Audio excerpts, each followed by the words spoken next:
Bismillahirrahmanirrahim. Assalamualaikum warahmatullahi wabarakatuh.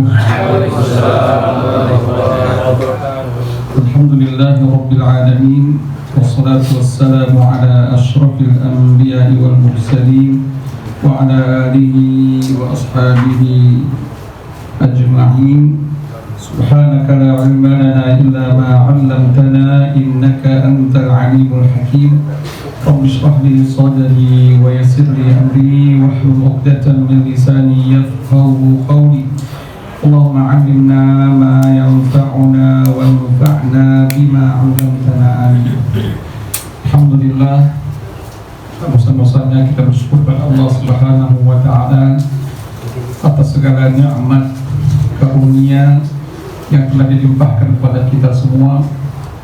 Sampai detik ini Allah Subhanahu wa ta'ala masih memberikan kesempatan kita untuk bernafas, walaupun mungkin sebagian dari kita nafasnya sudah senetmis, ngos-ngosan dari rumah ke masjid, menges, tahu menges Pak? Sudah tahu. Kan? Nafas Senin Kemis. Nah, dari rumah ke pengajian lemes, ya. Malam Jumat lemes. Orangnya udah pulang cuti. Allah Subhanahu wa ta'ala masih memberikan kita kekuatan, melangkahkan kaki kita, menggerakkan hati kita. Alhamdulillah untuk duduk di majelis zikir, majelis yang insyaallah diberkahi oleh Allah Subhanahu wa ta'ala. Amin ya rabbal alamin. Kalau Allah tidak pilih, mungkin kita sudah berleha-leha duduk di dalam rumah, di atas kasur, berbaring, berrebah-rebahan sambil main TikTok, nengok kucing joget-joget, ya. Mungkin itu nanti start balik ngaji, ya. Sekarang ngaji dulu.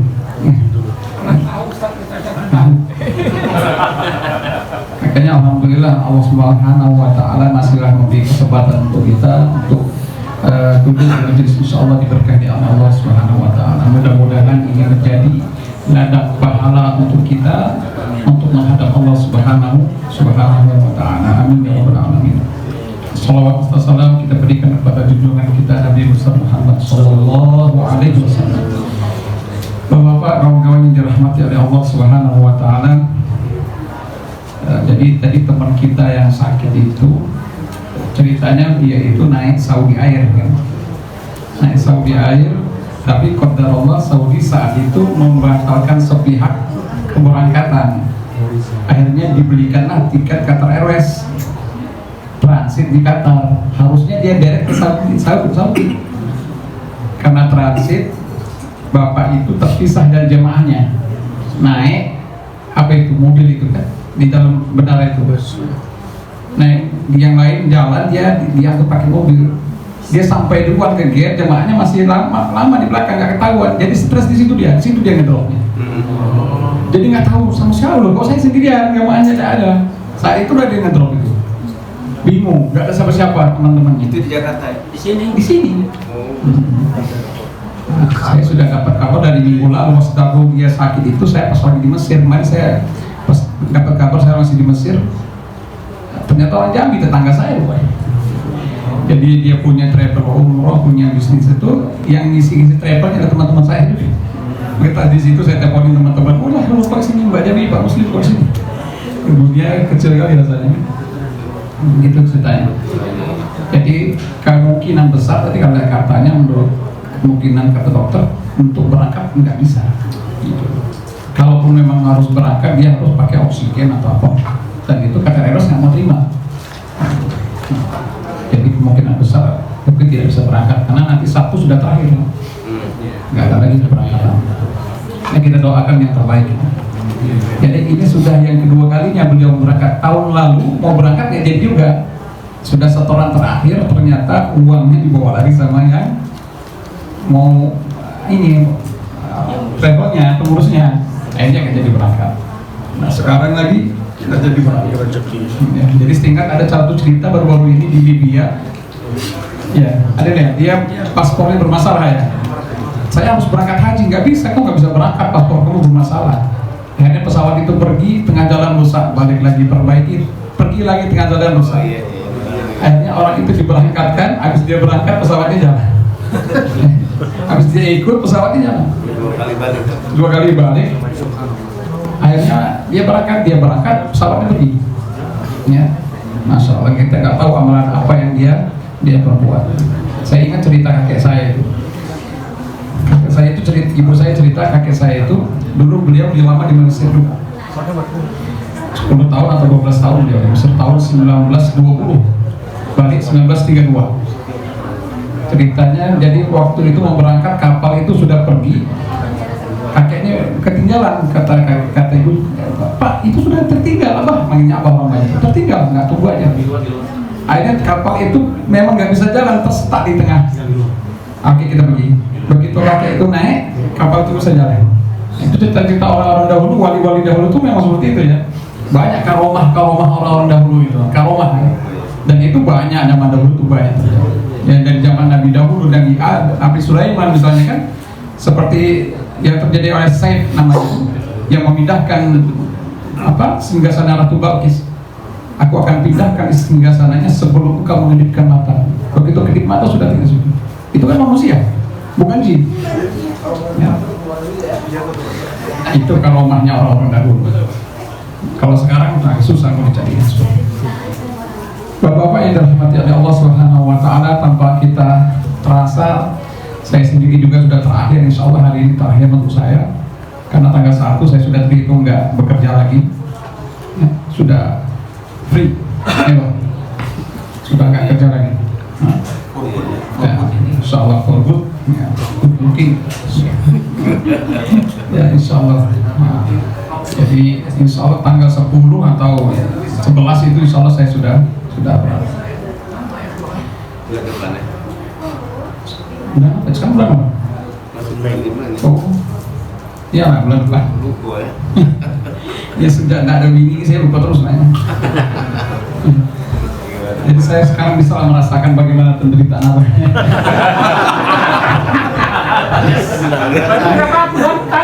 Sakit di sini. Itu 12 tahun lebih. Bapak yang rahmati Allah Subhanahu wa taala. Kamu Alhamdulillah. Oh, 20 tahun malah. 20 tahun ya. Saya baru 4 bulan ini, Masya Allah, sudah rasa 4 tahun nih kan. Mas dengerin Mas omongan dia Mas. Ya, awal-awal baterainya itu seperti sudah lemah aja. Kalau sekarang kalau nambah sebulan lagi soak baterainya. 20 tahun kebas.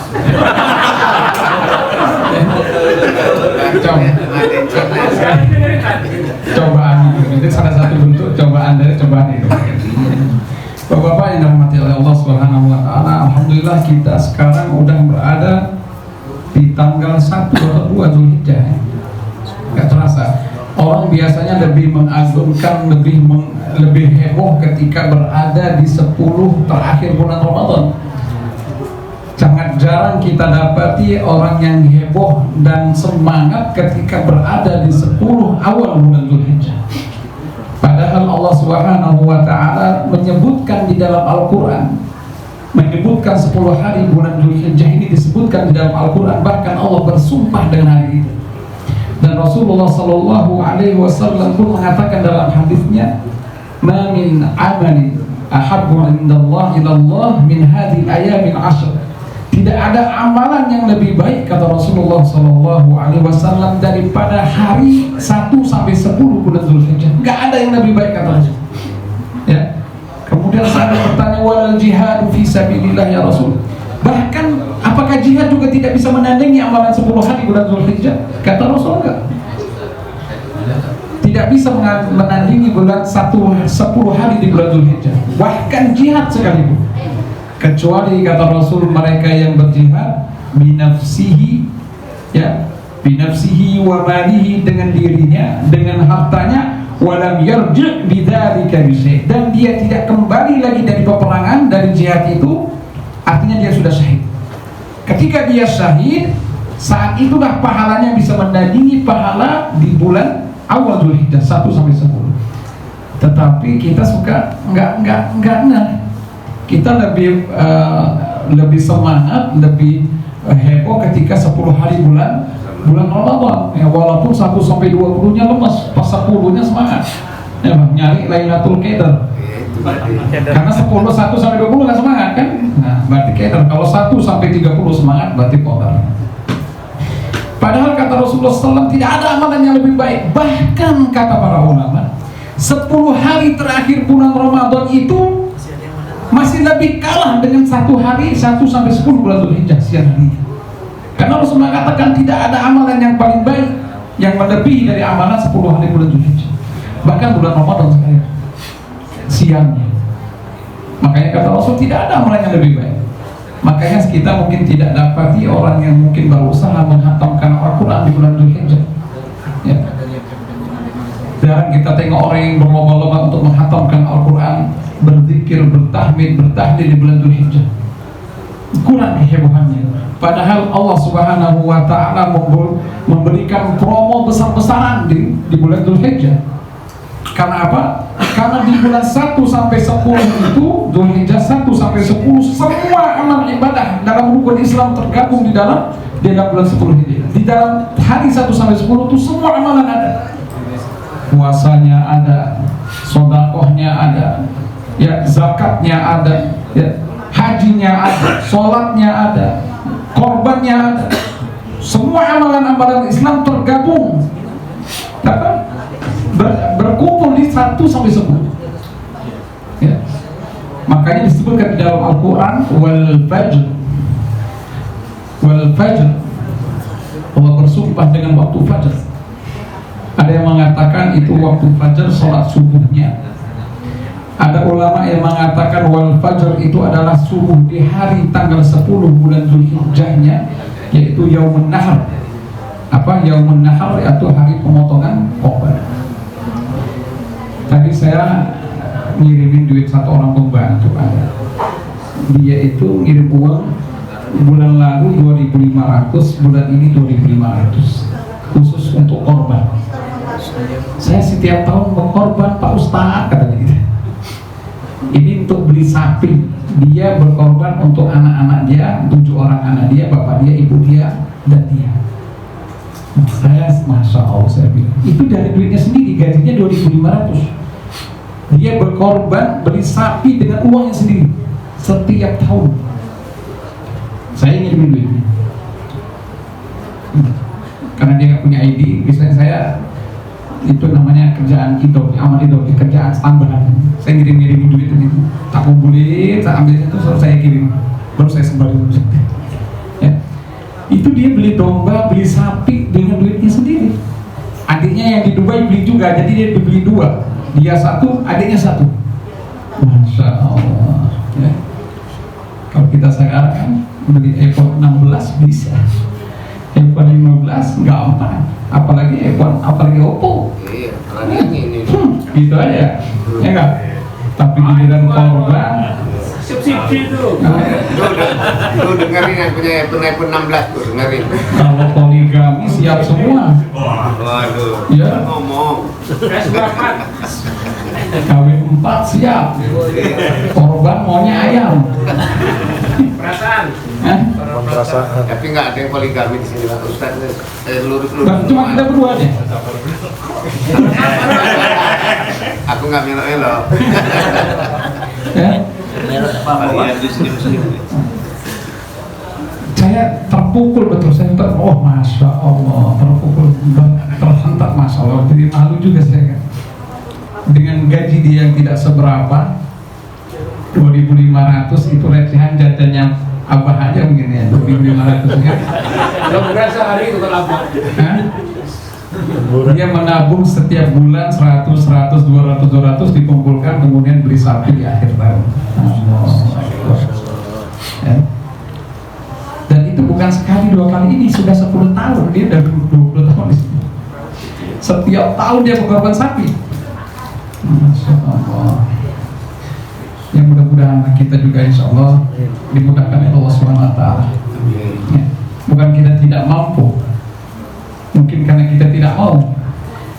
Karena berkorban itu adalah salah satu cara Allah Subhanahu wa Ta'ala untuk membuang, mengkikis mematahkan sifat kikir kita, kikir, pelit, medit, kedekut, bakhil, kedut, kandus kata orang India. Tau kandus? Abut, kandus, he gitu. kedut. Kalau orang India bilang abut, kandus, he. Kamu sangat pelit gitu, kandus. Kalau Filipin kariput. Kariput, kariput, he. Ada kawan orang Filipin? Udah banyak. Makanya dia tahu.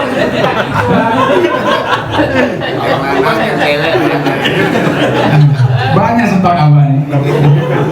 Kita kenal sifatnya silaturahmi. Alhamdulillah. Silaturahim murahkan rezeki ya Pak. Panjang umur, murah rezeki. Yang dekat diakrabin, yang jauh dideketin. Yang lebih dekat dinikahi. Kacau mama. Sama kayak ketawa aja ya. Senyum-senyum aja. Ada sedikit yang terbakar. Masya Allah. Ya laki-laki cuma bisa bercerita. Action nggak usah. Masya Allah. Alhamdulillah bapak-bapak yang dirahmati Allah Subhanahu Wa Taala. Ya dan mudah-mudahan apa yang rezeki kita ini Masya Allah di sini. Kemarin saya itu di Mesir 4 hari. Saya juga naik Saudi. Naik Saudi Air sudah 2 jam dalam pesawat, sudah 2 jam itu jam 4, jam 6 sampai jam 6 suruh keluar. Maaf pesawatnya nggak bisa terbang, rusak. Akhirnya jam 6 keluar, kita tukar ke Qatar Airways ya katanya. Diberangkatkan lagi jam 11 malam dengan Qatar Airways. Tapi nggak langsung, transit juga di Jeddah. 3 jam di Jeddah baru berangkat ke Mesir. Kalau kita tengok Masya Allah di Mesir itu dikatakan negeri para Ambiya juga kan, Nabi Harun, Nabi Musa, Nabi Yusuf ya, semua ada di Mesir. Kita di sini, anak saya itu di lantai 4 apartemennya, nggak ada liftnya. Kita di sini setengah lantainya kalau rumah kayak lift di sini. Rumah Qatari itu setengah lantai ada liftnya. Lift baru itu sudah sampai ke atas. Di Mesir itu 4 tingkat 5 nggak ada liftnya. Masya Allah ya. Mana mobil, semua mobil zaman-zaman Belanda itu ya. Ya, makanya saya wajar saya bilang orang Mesir ini pemarah. Saya itu punya guru ngaji ya. Saya ngaji setoran beberapa waktu lalu. Saya baca wa atainahuma.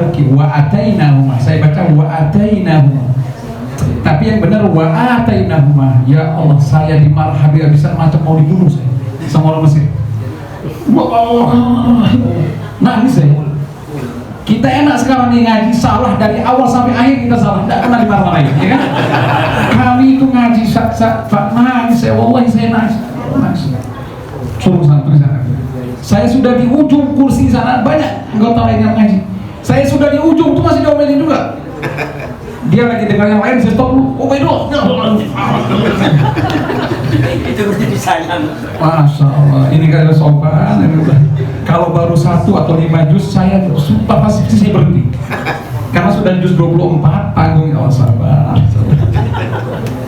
Akhirnya sebelum pulang, dia ngerasa kalau dia tuh marahinya berlebihan. Sebelum pulang saya, Ubedullah, samihni katanya, maafin saya katanya. Dia sama saya, nggak ada istrinya di sini. Itu salah satu sebabnya juga. Mana kayak kambing terus. Saya, memang benar. Beliau istrinya kayak di sini, anaknya kayak di sini. Jadi agak temperamen. Ya, sama dong. Sama. Gak apa-apa, banyak terakhir ini. Minggu lalu pas saya ngaji, pas baru saya baca juz 24 itu saya baca dia faman Allah. Saya baca waman. Baru 1 huruf saya baca waman. Khalas. Masalah banget. Baru mulai baru auzubillahi minasyaitonir rajim. Dia faman, saya baca waman. Khalas. Kita di sini dari awal sampai akhir salah harokat, salah huruf, salah titik. Jalan terus. Iya, saya bapak-bapak di awal mengajar. Yang kadang-kadang kok tahu titiknya hilang. Itu nggak punya. Tadi titiknya nggak ada. Kenapa jadi? Itu kalau ngaji sendirian pasti begitu. Yang ada titik jadi nggak ada titik 2 jadi 3. Itulah pentingnya ngaji itu disimak orang lain. Kalau ngaji sendiri betul terus terang. Ya. posisi. Makanya nih Masya Allah kita sini enak ngaji, ada kue, ada kopi, ada ini, tapi nggak ada begini. Ya. Macam-macam ada, tinggal ngaji aja Masya Allah. Ya, jadi perjuangan anak-anak kita di Mesir itu Masya Allah ya. Angkutan umum ke pintunya tuh nggak ada. Saya pakai mobil-mobil kod PW itu yang mesinnya di belakang, pintunya nggak ada. Itu kalau dia ngepot sedikit, kalau pakai sopir Medan terbalik penumpang nggak ada pintunya. Lepas itu. Dan tidak ada satu detik pun telepon itu nggak terdengar. Ya Allah ya Allah. Saya beginilah makanya saya ini pemarah. Saya pikir memang tempatnya begini kan. Wah setelah itu salah nanti kalau saya marah saya lebih sabar. Subhanallah ya. Alhamdulillah. Oke. Wal fajr. Allah bersumpah. Al-Fajr ini surat yang terdiri, surat Makkiyah yang terdiri dari 30 ayat. Insya Allah semua hafal lah kan? Apa lah? belum. Satu ayat apa? Wal fajr. 30 ayat. Wal fajr, Allah bersumpah demi waktu subuh. Makanya di dalam hadis banyak disebutkan man shalla al-fajr fi jama'atin fahuwa fi dhimmatillah. Barang siapa yang sholat subuh dengan berjamaah, fahuwa fi dhimmatillah, dia akan berada dalam lindungan Allah Subhanahu wa taala. Dalam hadis lain man shalla bardaini, barang siapa yang sholat dua keadaan yang dingin. Apa itu? Subuh dan asar. Bardaini itu sholat subuh dan asar. Karena asar adalah akhir dari waktunya panas kan. Zuhur, asar sudah mulai dingin. Man shallal bardaini dakhalal jannah. Barang siapa sholat subuh dan sholat asar maka dia masuk surga. Karena sholat asar dan subuh ini termasuk sholat yang berat. Balik kerja jam 2:30 enaknya tidur, ya kan? Mantap kali itu. Ada nih yang pelakunya sebelah saya. Kadang-kadang ya. Nggak paling seminggu 7 kali jadi. Kalau terlalu capek ya, daripada sholat gak tumaknina. Daripada sholat gak tumaknina, mending sholatnya nanti ya di kodok.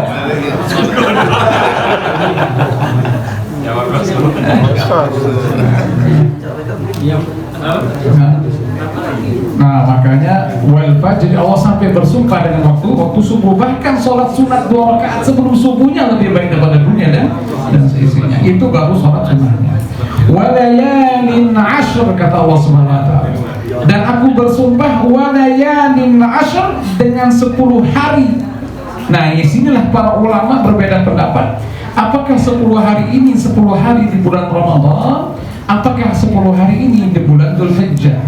Tapi mayoritas ulama mengatakan adalah disebutnya 10 hari di sini adalah 10 hari di bulan Dzulhijjah. Ya, dari mulai 1 Dzulhijjah sampai 10. Wa layalin 'ashr wasyaf'i wal watr. Wasyaf'i itu genap, wal watr itu ganjil.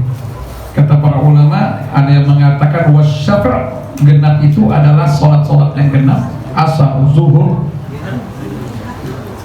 isya, subuh, apa yang dua itu genap, subuh, dan wal watr yaitu sholat maghrib.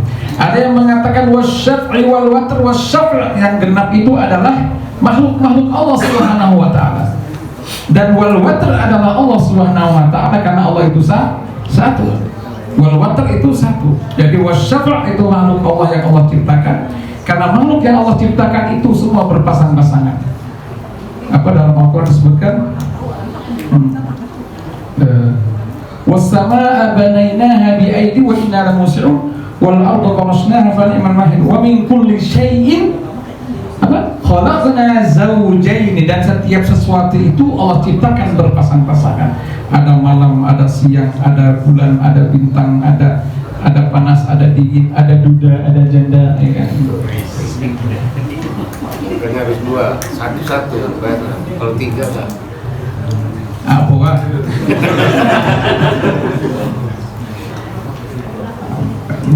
Udah cukup 1 Pak. Siko bebas. Siko, tapi rumput tetangga lebih hijau. Itu yang repot. Wasyaf'i wal watr, terus apa? Wal laili idza yasr. Yasr itu tebal atau tipis kalau dibaca? Wal laili idza yasr atau idza yasr? Yasr tipis. Karena di sebagian qiraat ada yang baca wal laili idza yasri. Wal laili idza yasr, dan tak kala malam itu tiba. Dan tak kala malam itu tiba. Hal fi dzalika qasamul lidhi hijr.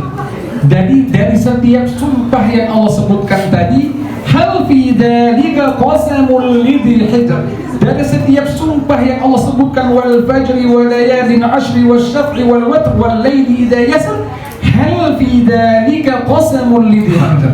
Apakah dari sumpah semua itu yang Allah sebutkan, apakah ada ada yang bisa engkau ambil bagi orang-orang yang berakal? Lidhi hijr itu adalah orang-orang yang berakal. Hijr, jadi akal itu bisa disebut dalam bahasa Arab hijr, yaitu yang menghalangi. Hijr itu artinya menghalangi. Makanya gurfah atau ruangan tertutup itu namanya hijr, menghalangi dari pandangan orang. Kenapa akal disebut hijrun juga? Karena dia menghalangi seseorang dari berbuat yang tidak baik. Hijrul Ismail, apa itu artinya hijr Ismail? Hijr Ismail itu maksudnya apa? Apa maksudnya? Perbatasan. Menghalangi apa? Menghalangi agar orang tidak masuk ke dalam Ka'bah. Makanya ketika kita tawaf, tidak boleh tangan kita masuk ke dalam hijr Ismail, batal tawaf kita.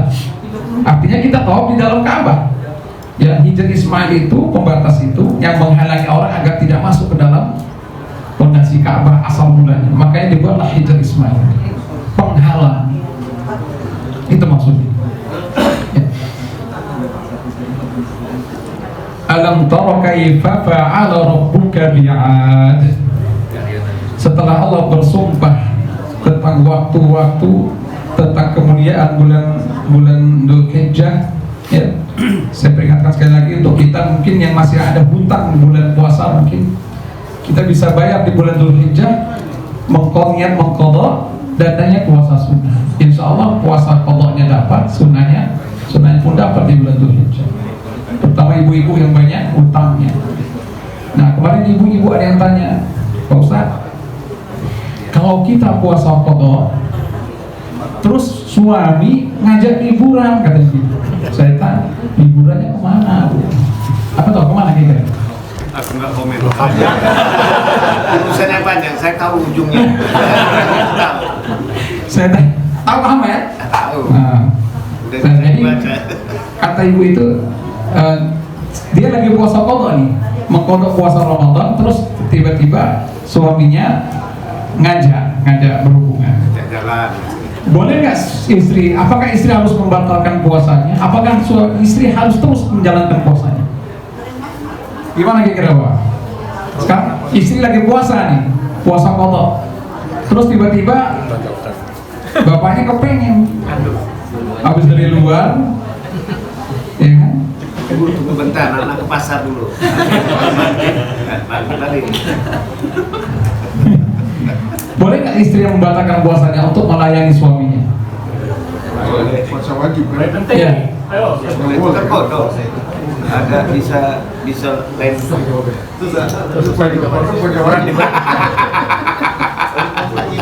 Jadi selama istri itu lagi puasa qadha, puasa yang wajib, dia tidak boleh taat pada suaminya. Ya boleh. Nggak boleh. Kecuali kalau puasa sunnah. Berarti boleh dua. Hah? Boleh dua tuh ya. Siko nggak bisa, siko bisa. Dua-duanya puasa kan? Cari lagi itu. Itu kejadian imam saya, orang Yaman. Istrinya 3, 2 di sini, 1 di Yaman. Kemarin tahun lalu dia lebaran di Mesir, ketemuan sama istrinya yang ketiga di Mesir. Jadi dia sering ke rumah saya, Kenapa? Istri saya lagi hamil dua-duanya katanya. Melahirkan di waktu yang sama. Jadi dulu dia tidur di rumah saya. Puasa. Mau ke sana, mau saya kenal ya? Yang sebelah. Ya. Oke. Jadi tidak boleh seorang istri membatalkan puasa wajibnya hanya demi untuk ikut suaminya. Dia tidak boleh taat dalam hal itu, kecuali kalau puasa sunnah. Dan bapak-bapaknya juga harus ngerti. Cuman kadang-kadang laki-laki ini pas dia puasa pas turut dia mau, ya kan? Cari perkara, ya? cari ini ya. Lagi tidak puas kata bininya, lagi aku udah puasa, kok tidak? Kira aku puasa nggak mau pulang. Kalau begawi kok dia. Itu yang tampak ya. Kemarin aku nganggur kok dia baik, kira aku puasa mau kata dia. Kata bapaknya, entah kalau mamanya lagi puasa nampak cantiknya. Ya Pak. Nggak tahu dia. Sebelah tuh tanya sebelah. Jadi janganlah cari perkara kalau kamu kalau dia puasa wajib nggak mesti izin. Ketika dia puasa sunnah harus izin. Jadi kalau dia puasa sunnah, puasa apa? Sunnah dia nggak izin. Libas, nggak nih. Tahu libas nggak? Sika.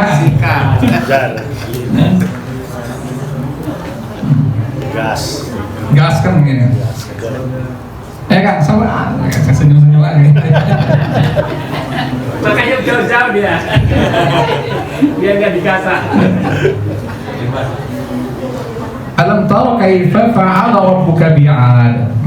Jadi setelah makanya sekali lagi di bulan Dzulhijjah perbanyak takbir, perbanyak tahmid, perbanyak tahlil. Usahakan kalau syukur bisa khatam Al-Qur'an. Diperbanyak amal ibadah. Karena amal ibadah di bulan ini pun dilipat gandakan oleh Allah Subhanahu wa taala. Alam tara kaifa fa'ala rabbuka bi'ad. Apakah kamu melihat bagaimana Allah Subhanahu wa taala menghancurkan bi'ad, kaum 'ad. Siapa nabi yang diutus kepada kaum 'ad?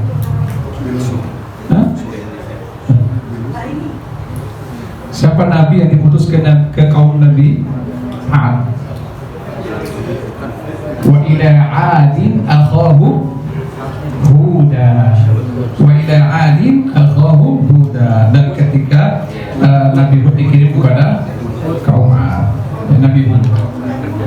Bagaimana Allah Subhanahu wa taala menghancurkan kaum 'Ad? Jadi setelah bersumpah tentang hari-hari keutamaan bulan Dzulhijjah, kemudian Allah Subhanahu wa taala menceritakan bagaimana 3 kaum yang dihancurkan oleh Allah Subhanahu wa taala di dalam ayat ini. Kaum 'Ad, kaum Samud dan Bani Israil di Firaun. Jadi kemarin tuh pengen tengok gitu kan Firaun tuh memang sudah disebutkan dalam Al-Qur'an, wa kadzalika nunajjika bi badanika litakuna liman khalfaka ayat. Dan begitulah kami jadikan badan kamu tuh utuh sebagai peringatan untuk orang-orang yang ada di belakang kamu. Tapi saya nggak sempat nengok karena mahal kali kita masuknya. Saya bilang nengok orang dilaknat tuh mahal kali, saya bilang nggak usah. Jadi cuma masuk ke piramid, dan mau masuk ke museum Firaunnya mahal kali kalau udah dilaknat, mahal pula deh. Jadi di sana itu saking kacau balaunya di sana itu, kalau teman-teman mahasiswa itu kan naik motor, naik mobil, nggak punya SIM, nggak punya apa-apa. Tapi kalau ditilang polisi 1 real pun diambil lepas. Nah itu. Masri. Dan pokoknya sana tuh jenis plus kelas. Ya. Jadi 1 real 50 pon itu kan 3 real per malam. Kasih 50 pon sudah langsung dipegang banget.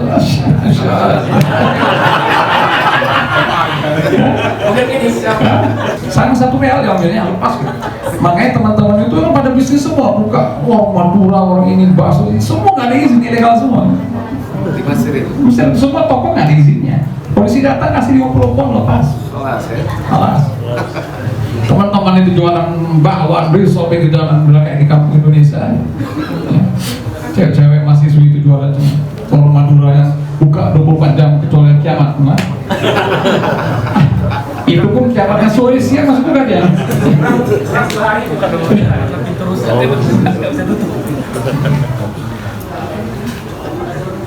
Tapi kalau untuk menuntut ilmu di sana masya Allah, kalau sungguh-sungguh jadi insya Allah. Karena memang di negeri yang diberkahi sudah ribuan tahun, sudah berapa banyak ulama-ulama yang keluar dari sana.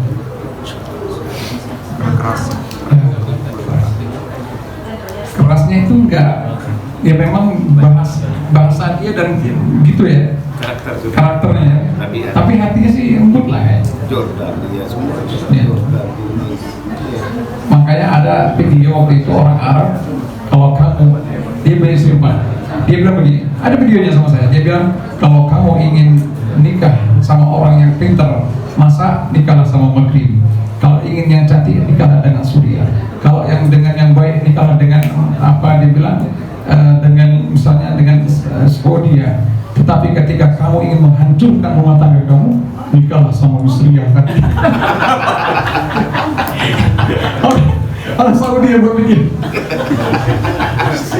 Astagfirullahaladzim. Saking kerasnya ya. Bahkan saya itu takut ya sama bini. Ada yang minat? Saya pas pulang ke sana, jemaah masjid saya sudah, tersawah kita Misriah katanya. Tidak kami bersama sudah, saya bilang. Jemaah masjid saya. Ya, antum bawa 2.000 rial udah jadi raja sana. Mesir sini ya gayanya. Mesir tangan petenteng. Jadi di sana itu kita naik mobil buruk yang pintunya ada pun sudah kayak raja sana dia. Ya baharnya. Allah Akbar. Iram itu Iram itu kakeknya kaum Ad. Jadi Ad ya kakeknya itu Iram, kakek bapaknya lagi Uwas, bapaknya lagi apa Sam ya. Terus baru Nabi Nuh. Kan? Allati lam yukhlaq mithluha fil bilad. Jadi kekuatan kaum Nabi Ad, orang dahulu ini kan tinggi sampai 30 hasta, sama seperti Nabi Adam, 60 hasta. 60 hasta itu sekitar 30 meter. Ya. Nah, diceritakan dalam hadis bahwasanya Nabi Adam 60 hasta dan seterusnya Allah menciptakan makin kesini makin kecil sama seperti kita di sana. Nah, dan penciptaan terakhir kita nih kan. Kecil-kecil kayak inilah 1 meter tak sampai kan? Kalau kaum Nabi Ad saking hebatnya dia bisa membelah gunung, membelah batu, membuat rumah-rumah di bukit-bukit batu. Makanya dengan kehebatan dia itulah dia mempunyai kesombongan. Fa'amma 'adun fastakbaru fil ardi bighairil haqqi wa qalu man ashaddu minna quwwah. Orang-orang Ad itu karena dia merasa besar, gagah, bisa buat apa saja, fastakbaru fil ardi, ya sombong, ya.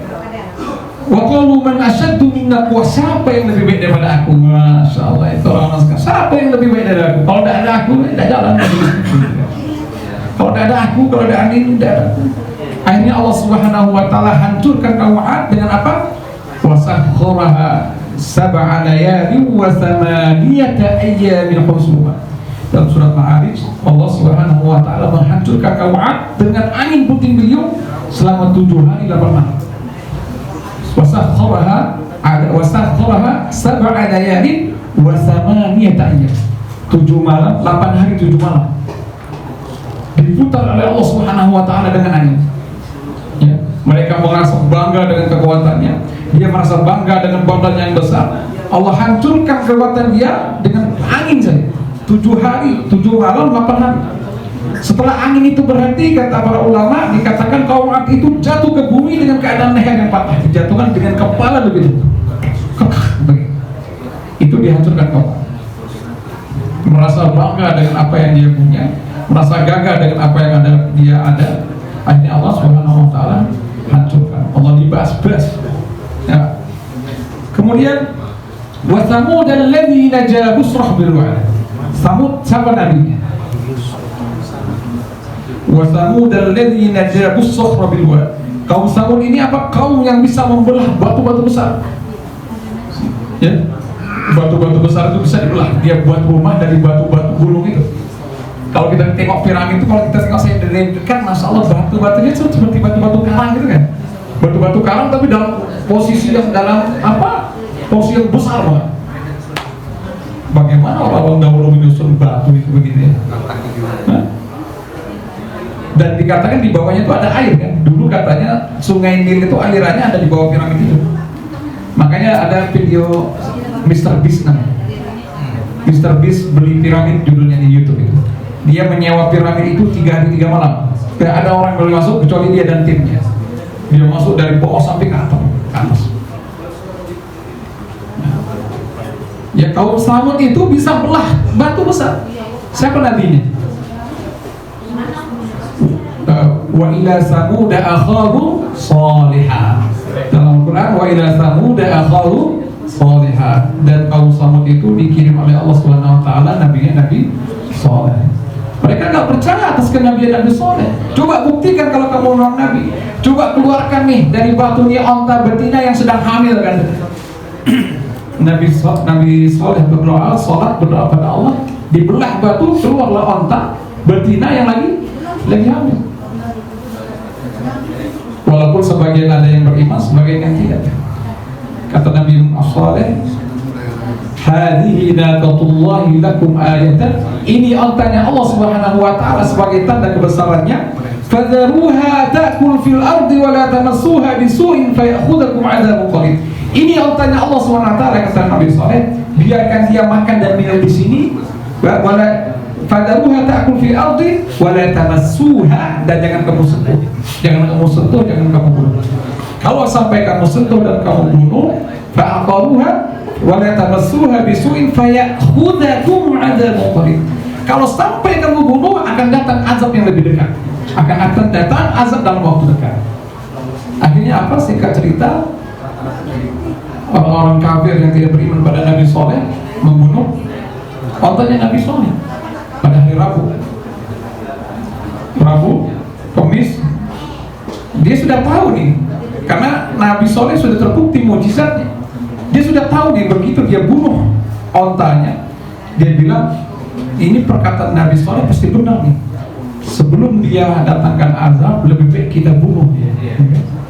Akhirnya hari Kamis, Jumat, Sabtu datanglah azab Allah Subhanahu wa taala. Fa'akhadathum as-sayhah, fa'akhadathum ar-rajfah. Datang gempa, datang angin puting beliung, diratakan oleh Allah Subhanahu wa taala. Dalam surat apa? Fakadzabuhu fa'aqaruha apa? Fadamdama 'alaihim rabbuhum bidzambihim fasawwaha. Fakadzabuhu, dia mengingkari Nabi Saleh. Ya, fakadzabuhu fa'aqaruha, dia menyembelih ontanya. Fadamdama 'alaihim, dan Allah Subhanahu wa taala hancurkan mereka. Fadamdama 'alaihim rabbuhum bidzambihim, kan rasanya fasawwaha. Fadamdama 'alaihim rabbuhum bidzambihim fasawwaha, diratakan oleh Allah Subhanahu wa taala. Enggak tersisa lagi sisa apa? Peninggalannya hancur rata oleh ditenggelam oleh Allah Subhanahu wa taala. Sisa Fir'aun, ya. Wa Fir'aun dzil autad. Fir'aun itu ketika dia mau ngejar Nabi Musa itu kan laut terbelah. Ya. Ketika laut terbelah, ketika Nabi Musa ingin memukul laut itu lagi, ya. Kata Allah Subhanahu wa taala, biarkan laut itu terbuka. Fir'aun datang, itu iblis sudah bilang sama dia, tengok, kata, kamu Tuhan mau lewat, lautnya terbuka, ya kan? Laut itu terbuka untuk kamu, kata iblis kepada Fir'aun. Akhirnya mengikutlah semua pengikut dia. Begitu sampai di tengah, Allah tutup lautnya, Allah tenggelam. Nah, itu pelajaran buat orang-orang kafir Quraisy, kata para ulama. Itu kaum-kaum yang besar, kaum Ad, kaum Samud, kaum Fir'aun yang besar, gagah, tinggi, bisa Allah hancurkan dengan sedikit saja. Bagaimana apalagi dengan kamu yang kecil-kecil? Apa yang kamu banggakan? Apa yang kamu bisa berbuat? Mereka yang lebih hebat dari kamu aja hancur. Mereka yang lebih gagah dari kamu aja binasa. Apalagi Allah.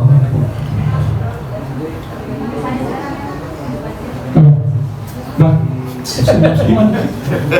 Dengan azab senyap semua. Coba disinggung poligami, langsung hilang antuk seger. Ngomong azab senyap semua. Langsung mikir. Lah kita pindah langsung surah An-Nisa aja.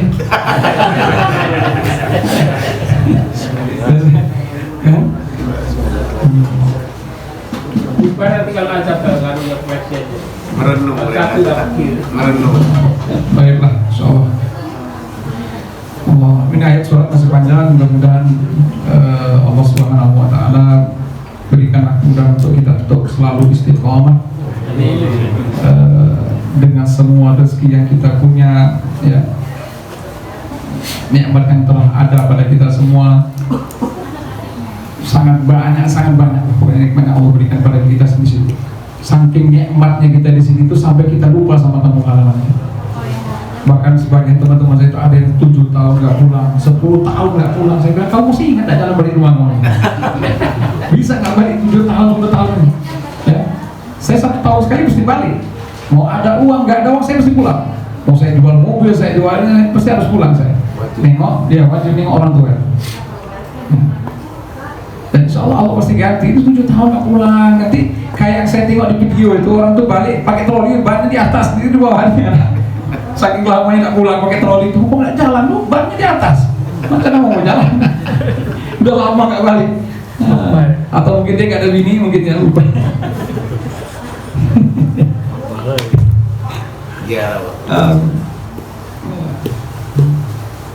Karena istri itu kan lias kuna ilaiha.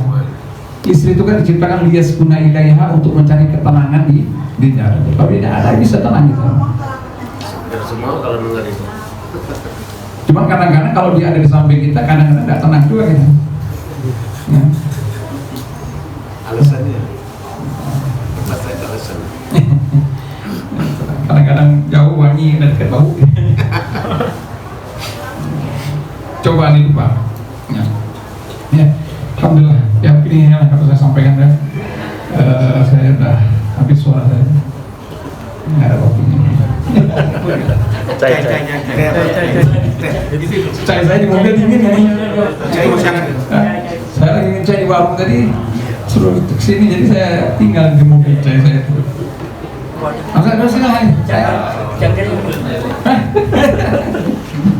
Nggak berani dia sini. Apa ditanya dia? Oke, kurang saya mohon maaf. Mungkin selama ini sejak saya kenal sama antum semua, ya, walaupun kita mungkin sering bergurau, saya mohon maaf kalau ada salah kata, salah ucap, salah apa semuanya. Saya lebih banyak bergurau. Mudah-mudahan apa yang kita dengar walaupun sedikit bermanfaat untuk kita di dunia dan akhirat. Amin ya rabbal alamin. Juga untuk ibu-ibunya mungkin kalau dengar saya mohon maaf. Mungkin kalau saya sering singgung-singgung, padahal saya tidak niat ya. Kalau ada yang terjadi ya itu bukan salah saya. Kebetulan aja. Saya cuma ngasih jalannya. Kita tutup dengan doa yang mudah-mudahan pertemuan ini bukan pertemuan terakhir. Mudah-mudahan kita bisa dikumpulkan oleh Allah SWT di surga bersama. Bismillahirrahmanirrahim. Alhamdulillah Rabbil Alamin. Wassalatu wassalamu ala ashrafil anbiya wal mursalin wa ala alihi wa ashabihi ajma'in.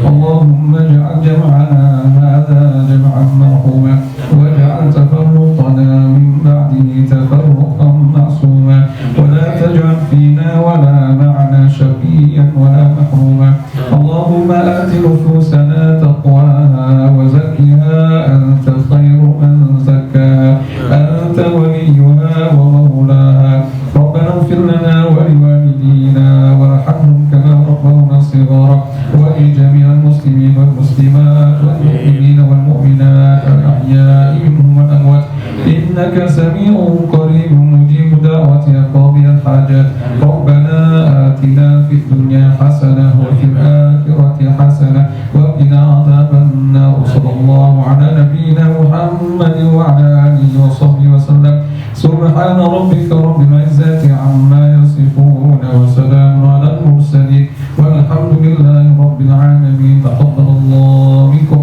إنا ومنكم تقبل يا